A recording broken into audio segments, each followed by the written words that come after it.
Bueno, hola, hola, bienvenidos a todos a este nuevo episodio de nuestro podcast de El 5. Como saben, aquí tomamos diferentes temas sobre emprendedores, startups y hoy venimos con un tema supremamente enriquecedor que son las automatizaciones. Y para eso tenemos un invitado muy especial que es Juan Pablo Holguín. Queremos darte la bienvenida a este maravilloso espacio. Hola Sami, muchas gracias por la invitación. Es un placer estar acá con ustedes. Esperamos que este espacio sea muy agradable. Bueno, les contamos que Juan Pablo es estratega digital. Juan Pablo lleva más de 5 años de experiencia en todo este gremio y además es docente en la Universidad Católica de Pereira y en este momento, por la coyuntura del tema además, se centra en todos estos procesos de automatización en la universidad. Entonces hoy queremos hablar un poquito de todo esto, la importancia que tiene en el mundo laboral y sobre todo pues desde la experiencia de Juan Pablo y cómo lo vive día a día, también en estos ámbitos, ¿cierto? Tanto personales como profesionales y además que él como docente puede verlo en la parte académica y en la formación de sus estudiantes. Entonces, bueno, queremos darte la palabra, que nos hables un poquito de ti, que podamos empezar dando un contexto sobre qué es una automatización para quienes no lo saben. Bueno, Sami, muchas gracias. Bueno, ya como lo me venían presentando, yo soy docente acá en la Universidad Católica, doy cátedra en el programa de Comunicación Social Periodismo, también en algunos programas de diseño. La necesidad por la automatización es una respuesta que se viene dando precisamente por la saturación de muchas cosas que pasan en entornos digitales, ¿cierto? Entonces, a partir de ahí es donde vemos como la necesidad de mejorar un poco algunas cosas que tal vez operativamente no las logramos resolver de la mejor manera. Entonces, llegamos como a esa necesidad. Entonces, investigando un poco, este tema de las automatizaciones es algo que he venido trabajando ya desde hace algunos meses, más o menos unos 8 o 9 meses. Y primero tratamos de entender cómo qué se puede mejorar, ¿cierto? Bueno, ¿qué entendemos por una automatización? Una automatización simplemente hace referencia de cualquier proceso humano que lo pueda reemplazar alguna máquina o algún proceso pues, automatizado, valga la redundancia, ¿cierto? Entonces tratamos como de identificar eso. Y a partir de ahí pues es una exploración muy amplia y ya logramos llegar a algunos escenarios muy interesantes desde el email marketing y desde los asistentes virtuales, que es donde hemos logrado como los principales avances. Bueno, súper. Desde tu perspectiva, como tú dices, como lo has venido investigando y has venido abarcando este tema, ¿qué crees o qué factores consideras que han sido como determinantes en todo este proceso de la automatización que han cambiado el rumbo del trabajo? Porque como tú lo dices, hay diferentes, por decirlo así, aristas en las que se puede utilizar la automatización. Bueno, lo primero que hay que entender es que la automatización no es un concepto nuevo. Realmente la automatización es un concepto que viene trabajándose desde más o menos el siglo XVIII, desde los procesos industriales, específicamente en el sector textil. Pero digamos que ya sobre todo con el tema de la pandemia y algunos procesos pues, que han pasado recientemente, algunas situaciones específicas, nos hemos enfrentado a un nuevo concepto que es la automatización de procesos digitales. Entonces ahí es donde el concepto pues cambia un poco. ¿Cómo ha afectado, cómo funciona este tema en la parte del empleo, en la parte de los procesos organizacionales? Bueno, hay que entender varias cosas. Cuando nosotros hablamos de automatización industrial, simplemente estamos buscando algún proceso que se pueda mejorar. Si lo miramos desde una lógica un poco más comunicativa, es un proceso casi que unidireccional. Hay un proceso que tiene un punto A, B, C y D. ¿Cómo lo voy a mejorar? ¿Cómo mejoro los tiempos, la calidad, el resultado, etcétera, ¿cierto?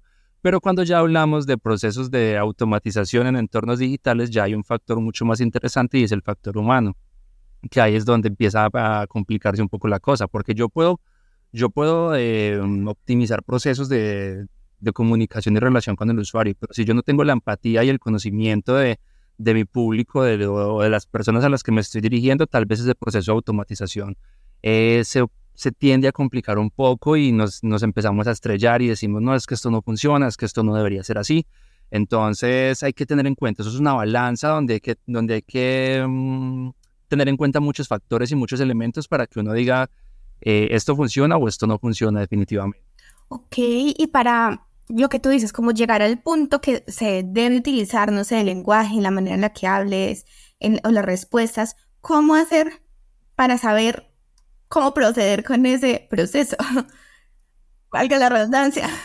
Bueno, resulta que las automatizaciones no son compatibles con todos los procesos productivos, ¿cierto? O sea, yo siempre he sido un partidario o un enamorado de los diagnósticos y de entender el comportamiento de mi marca. O sea, siempre que tengo la posibilidad de estar en algún espacio, yo soy muy redundante en el tema de que si yo no me conozco como marca y no conozco a mi público objetivo, no tengo nada.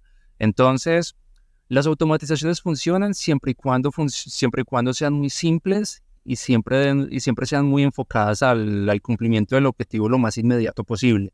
Entonces, si yo voy a hacer una automatización que implique muchas escalas o muchas etapas, probablemente ya se me empiece a desviar un poco.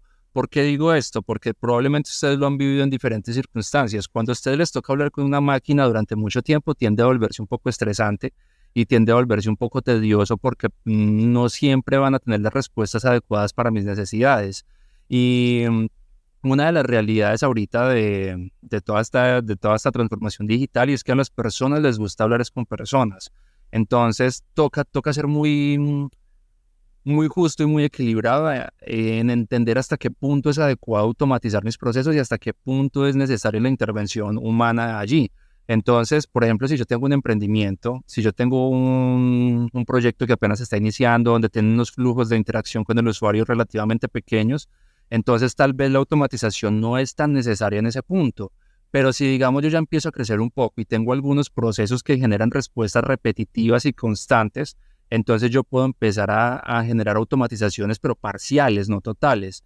Entonces, si yo, por ejemplo, tengo un emprendimiento que está ligado a la producción y venta de calzados, entonces yo sé que tengo 3 calzados que me preguntan mucho y la respuesta siempre es la misma, entonces yo sé que puedo automatizar esa parte, pero por ejemplo ya el último punto que es el cierre de la venta, tal vez no sea tan conveniente porque de pronto las personas necesitan una asesoría, necesitan que les hablen sobre los materiales o algunos detalles un poco más específicos, entonces ahí empezamos a hablar de unas automatizaciones parciales, pero no totales.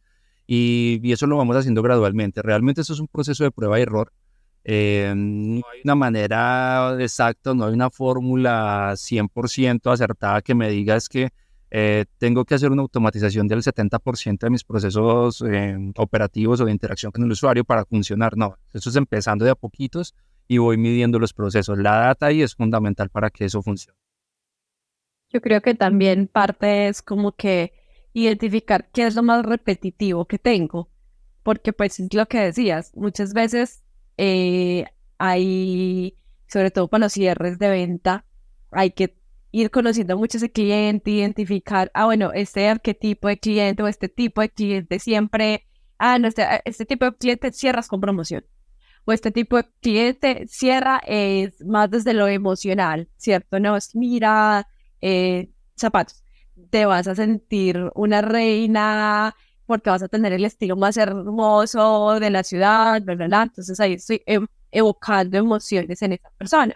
O ya las más racionales, ok, no, el material es súper resistente, te van a durar 3 años, ok, listo, esto tiene unos beneficios más lógicos para mí, pero yo solamente voy a saberlo es cuando conozco a mi cliente para ese tipo de cosas y es muy difícil que un robot hoy, quizás en unos años ya sea más sencillo, pero es muy difícil que un robot sepa cerrar una venta identificando las preguntas que nos hacen los clientes. Entonces, de lo que obviamente he podido hablar con Juan y lo que iba aprendiendo, una de las claves es, bueno, identifica una cosa más repetitiva que tú digas, ay, por Dios, ¿por qué no puedo hacer copy-paste de esto de una manera más práctica, ¿cierto? Entonces, ok, señal número 1 de que puedes automatizar ese paso. Sí, correcto, así funciona, exactamente.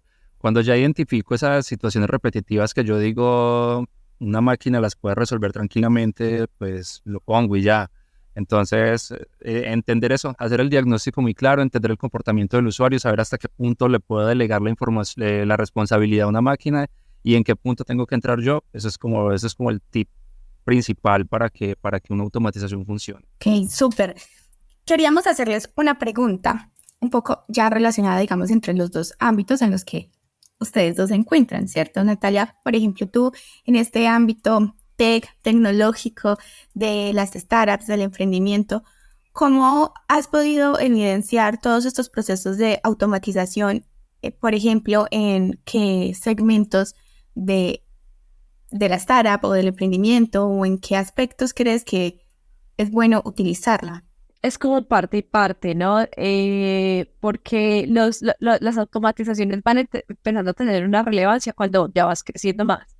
Es lo que mencionaba Juan, como que, bueno, si tú tienes un emprendimiento que apenas estás empezando, pues realmente, ¿qué vas a automatizar si todavía ni siquiera conoces quién es tu mercado, ¿cierto? Entonces, como que, ok, voy a empezar a hacer un producto, pero necesito contar lo que se le llama el product market fit, de un mercado que realmente va a comprar mi producto, pero yo apenas estoy en una fase súper exploratoria de eso. Entonces, bueno, ¿cómo voy a automatizar yo un proceso si apenas estoy conociendo eh, ese cliente ideal?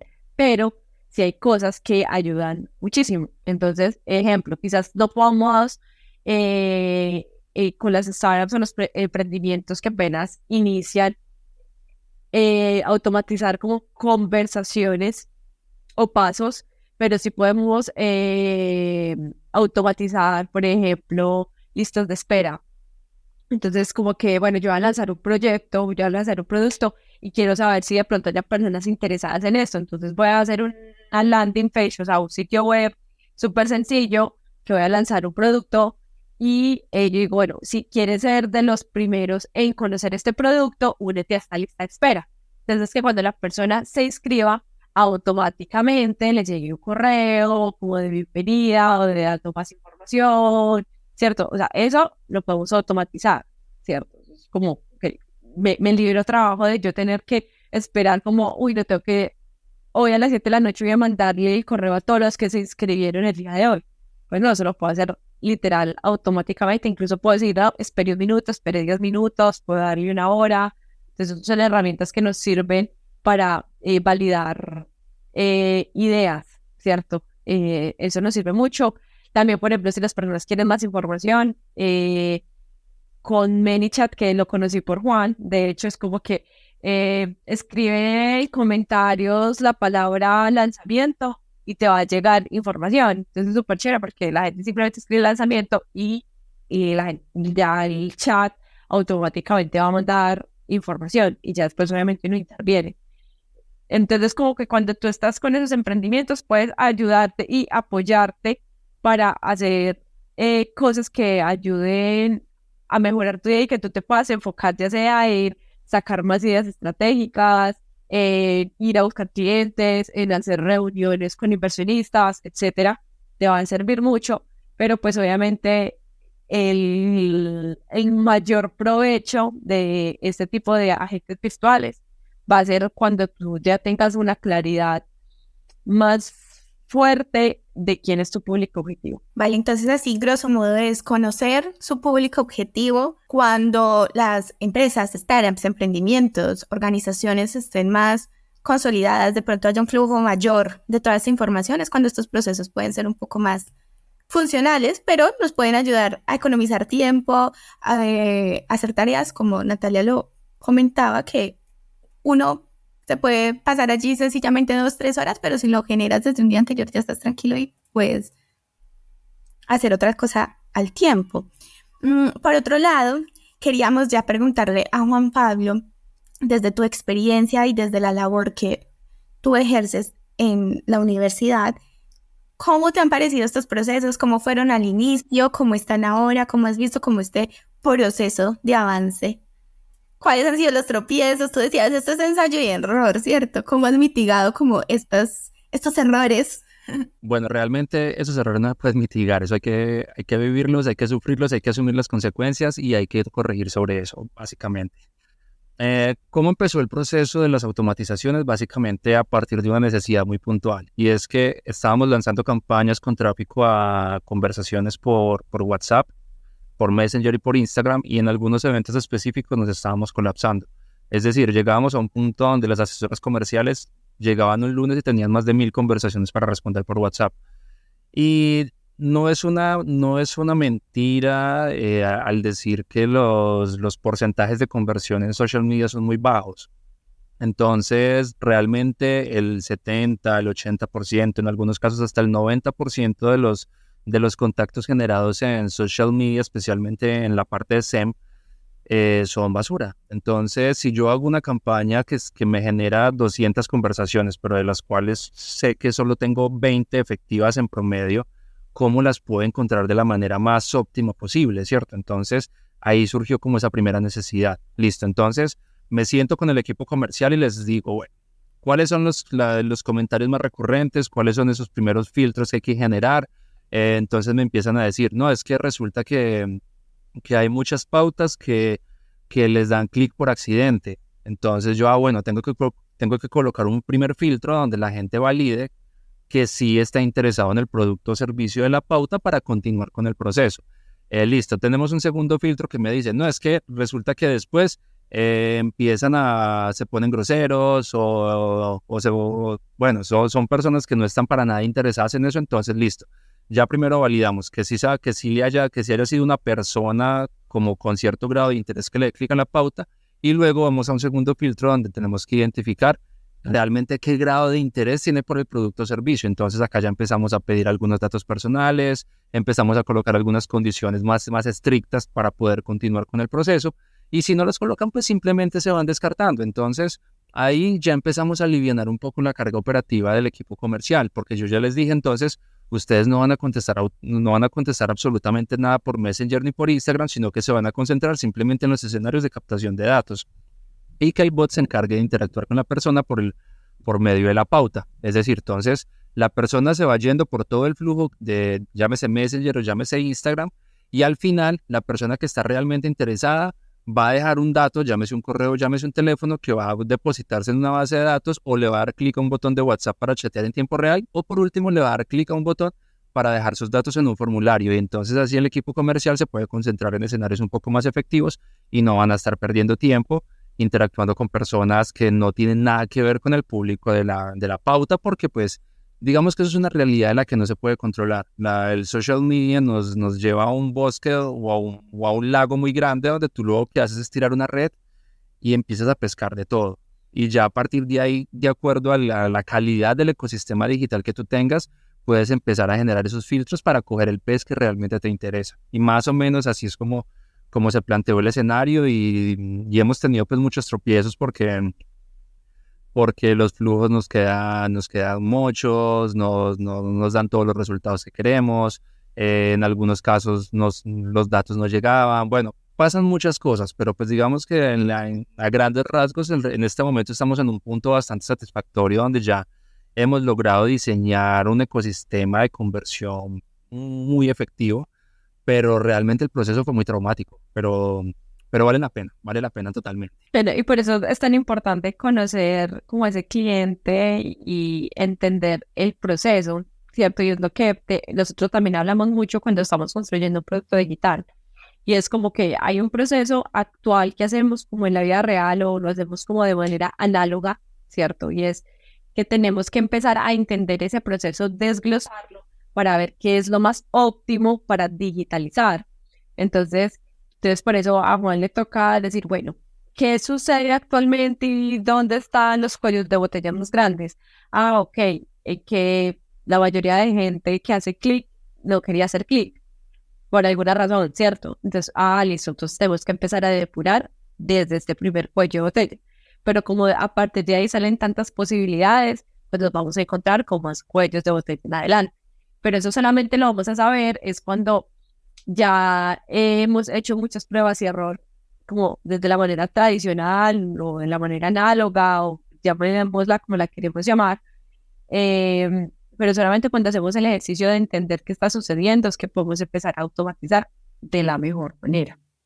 Entonces, por eso se dice que es muy bueno que tú conozcas muy bien a tu cliente, que tengas muy claros cuáles son tus procesos para que sepas dónde los puedes mejorar. Sí, claro, es que digamos que de manera especulativa a mí jamás se me hubiera pasado por la cabeza que tantas veces se hubiera presentado que en las respuestas de los leads basura que nos generan las redes sociales nos digan, no, es que yo no tenía el teléfono, lo tenía mi hijo, y él le dio clic. O sea, yo no tenía manera de prever eso. O sea, eso son cosas que se generan en la marcha. Entonces, la prueba es muy necesaria en este tipo de situaciones. Juan, con respecto a esto que acabas de mencionar, esta situación, ejemplo del niño, tú dices, ok, estos errores no se pueden mitigar, esto hay que llevarlos sobre la marcha.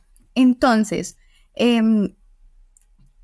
una de las preguntas de algo que siempre nos dicen es cómo cambiar de pronto ese sentido del mal servicio o estos clientes que se enojan, cómo darle un poquito la vuelta a lo que tú estabas ofreciendo antes y visibilizarlo de esa manera. Bueno, yo tengo un dicho que he estado entendiendo en carne propia estas últimas semanas y es que no se trata de abarcar tanto. O sea, realmente en estos días me sentaba con la coordinadora de mercadeo y me decía, Juan, tenemos 8 canales de interacción con el usuario. Y en un comienzo yo decía, maravilloso. Pero luego me di cuenta que no es tan maravilloso porque realmente operativamente no se le puede dar respuesta a todo. Entonces, ¿qué es lo primero que yo tengo que entender? Primero que todo, operativamente, ¿en qué capacidad me encuentro de operar 1, 2, 3, 4, 5 canales de comunicación digital para dar la respuesta más óptima, ¿cierto? Entonces, entender nuevamente cuáles son los escenarios más repetitivos para que yo pueda darle respuesta de manera automática y entender en qué punto yo tengo que darle la posibilidad a la persona de tener una interacción face to face con algún representante de la marca para que esta persona se pueda sentir acompañada. Entonces, cuando yo le puedo garantizar esos espacios de interacción a la persona para que ella se sienta cómoda, se sienta cobijada por la marca, se sienta protegida, entonces de esa manera yo puedo mitigar cualquier amenaza o situación de crisis porque la persona se va a sentir cómoda, se va a sentir a gusto. Entonces hay muchas marcas con las que yo he interactuado, no voy a nombrar acá ninguna, pero con las que yo he interactuado y es que como con el bot llego a un punto muerto donde no me resuelven nada, ya no sé cómo devolverme, ya prácticamente me toca es F5 y empecemos otra vez a ver si esta vez logro llegar. Agente. Sí, entonces le doy hablar con asesor, palabra clave, hablar con asesor. A ver si de alguna manera logro resolver eso porque realmente me encuentro en ese punto ciego. Entonces, uno de los puntos clave que yo siempre recomiendo y se me había olvidado es nunca dejar callejones sin salida. O sea, los callejones sin salida son mortales para un proceso de interacción con el usuario y eso es un imán de malas situaciones, de amenazas de crisis y de cualquier escenario negativo que pueda perjudicar mi marca. Ok. Y estos procesos de automatización, tú en un lapsus de tiempo, ¿cómo lo ves en una linealidad?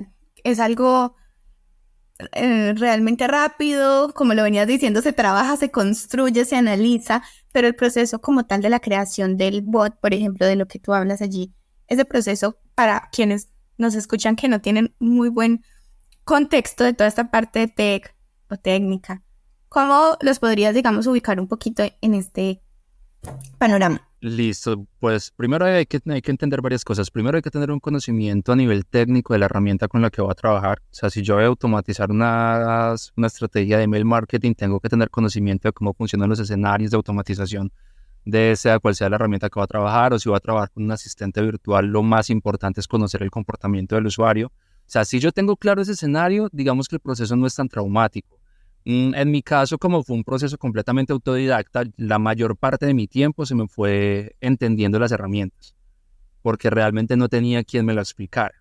Ahora ya hay un poquito más de academia en cuanto a eso y puedes encontrar algunos tutoriales, son muy genéricos, pero pues no si hubiera realmente como personas especializadas que te acompañen en esto, como digamos que en este caso lo que hago yo, que a las compañías, a las MIPYMES, a las empresas que me buscan, yo les doy el proceso completamente acompañado, paso a paso, que hay que hacer para que el bot quede funcionando. Eso en cuestión de unas horas se monta, pero si la persona lo puede hacer de manera autodidacta, se puede. O sea, realmente esto no tiene barreras ni tiene ningún tipo de limitación. ¿Que te vas a demorar un poquito más? Sí, porque hay que leer, hay que estudiar, hay que entender un poco, pero tranquilamente un bot sencillo se monta en un día, sin problema y con herramientas completamente gratuitas, sin tener que invertir un solo centavo en el tema. A eso iba. No tienes necesidad que aprender código tampoco. Pues Para es lo nada. que ahorita ya para hacer un bot, tú no tienes que ser programador, ¿cierto? Que es algo pues también que nosotros hablamos mucho desde Cinco, que son todas estas herramientas low code, que son literal arrastra lo que necesita y ya digamos que le hace la conexión internamente. Exacto. Esa es una información muy valiosa porque realmente para montar un asistente virtual simplemente hay algo que hay que tener muy claro y es, por ejemplo, cómo funciona un diagrama de flujo, o sea, cómo funciona un flujograma. ¿Qué pasa de un punto A, que si hay una opción A o una opción B? ¿Qué pasa si yo le doy A? ¿Qué pasa si le doy B? ¿Cómo se me ramifica eso? Realmente aprender cómo funciona un diagrama de flujo es muy sencillo, nada que ver con tener que aprender código. Entonces, realmente eso está al alcance de cualquier persona. Realmente no hay que tener ningún tipo de formación base para decir voy a montar un asistente virtual a mi emprendimiento. Pero ahí sí te va a contradecir, porque para poder aprender a programar yo necesito entender diagramas de flujo, o sea que es como que es la base, ¿no? Digamos que no tienes que, porque digamos que programar también uno lo asocia mucho con el código como tal, como los numeritos y el hacker puede escribir otro lenguaje de programación, pero eso simplemente es lógica, ¿sí? Y eso es un diagrama de flujo, lógica. O sea, si tengo esta situación, puede suceder A o B.